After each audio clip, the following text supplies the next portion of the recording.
What's going on, everybody? Welcome back to the channel. So today we've got a really cool video that I think is really going to help you understand how to create more speed, how to extend the arms, and how to do this while keeping the head on center. I think it's one of the things that I see all the time on the lesson tee that players come to me and they struggle with, and it really starts to slow the speed of the club down because of how the arms and the upper body works.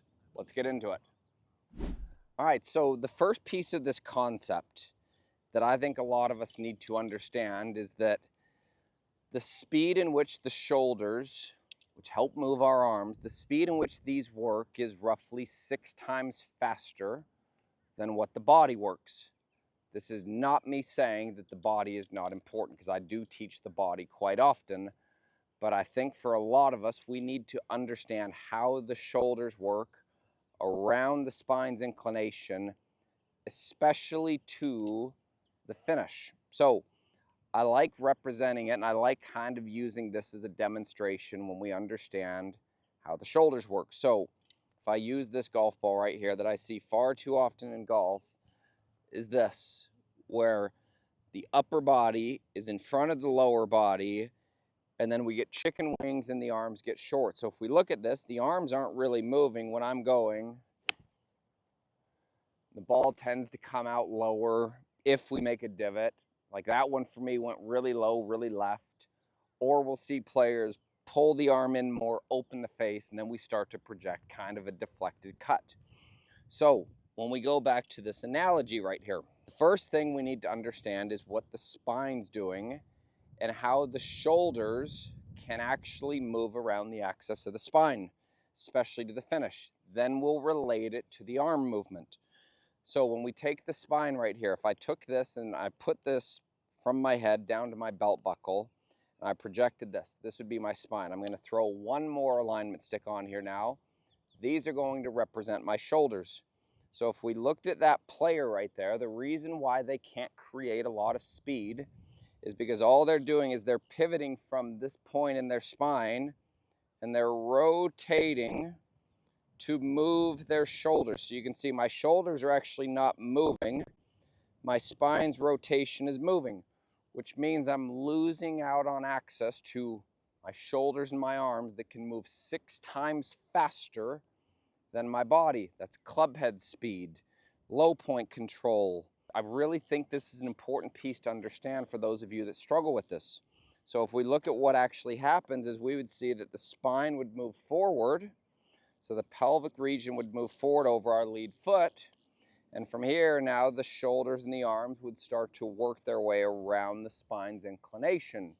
So if we wanted to go into what that is anatomically, that would be abduction. So you can see how I can move my lead arm while looking forward at you. It would be abduction and adduction of the trail arm. And what you'll notice here is when I move those pieces looking at you, you can see how far my shoulders have moved without me changing the access point of where my head is. So this is working the shoulders and the arms around the spine's inclination. In theory, this is really easy to do just standing here in front of you.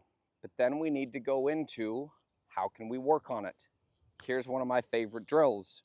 I saw Andy Plummer do this once, and I thought this was a really great analogy and a really great way to actually feel this. So what I'm going to have you do is take an alignment stick, place it in your trail hand. You're going to have another alignment stick right here on your sternum line. What we're going to do is we're going to do single arm swings where you bring this back, and once this right shoulder gets back to where it's in line with my sternum line, it's going to stop. So as this stops, that is going to accelerate my right arm, my trail arm, and work it around my spine there. So you can see the direction that my head is. When you are analyzing whether you're this player, what you'll notice from a face-on view is that as the player gets to the top, a lot of times what will start to happen is you'll see the eyes, the head, and the torso moving left and moving inward at too high of a rate.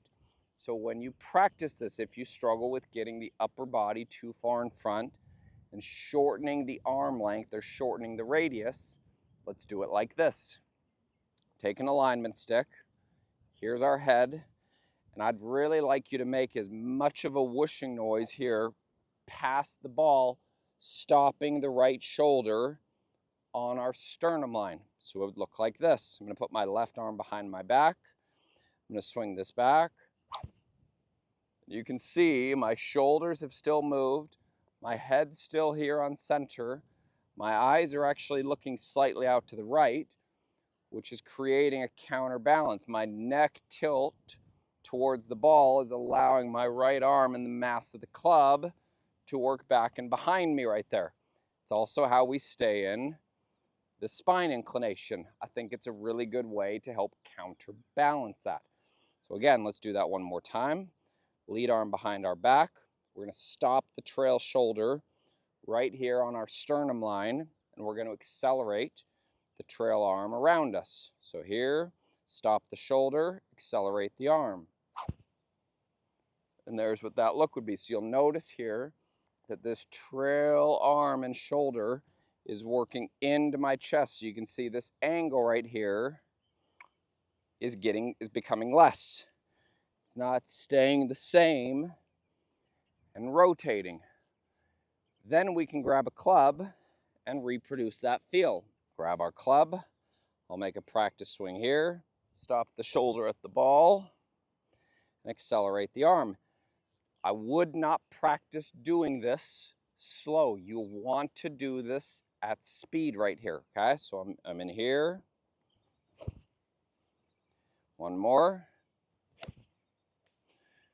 And then we'll let it go.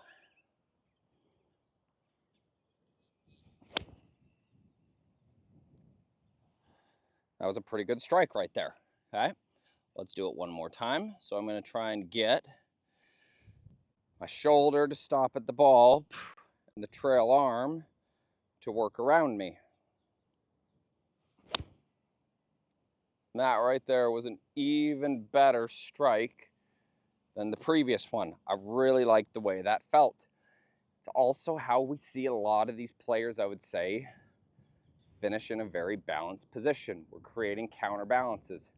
As the trail arm again is working around me, that's allowing me to side tilt and neck tilt to the right to counterbalance the mass of the club and the directional force that the golf club is moving. So if you are that player that struggles with getting their chest too forward, shortening their arms in the radius, give this a go. I think this is a really great drill. It's a great way of looking at how the shoulders and the arms move around, more of a central axis right there. And it can even start to add quite a bit of club head speed for you. So I hope this helps. Let me know if you have any questions. Leave those in the comments down below. I appreciate your support. We'll see you next time. I hope you enjoyed this video here. If you haven't, please click that subscribe button. You can also click the bell right there, and that's going to notify you every time that I release a new YouTube video. Also, if you haven't, check out that last video that I did. It's right here, pinned to the screen. Thank you so much for your support. I really do appreciate you watching. If you have any questions, any comments, please leave those below, and I will make sure I get back to each and every one of you. So, thank you again. Appreciate your support. We'll see you next time.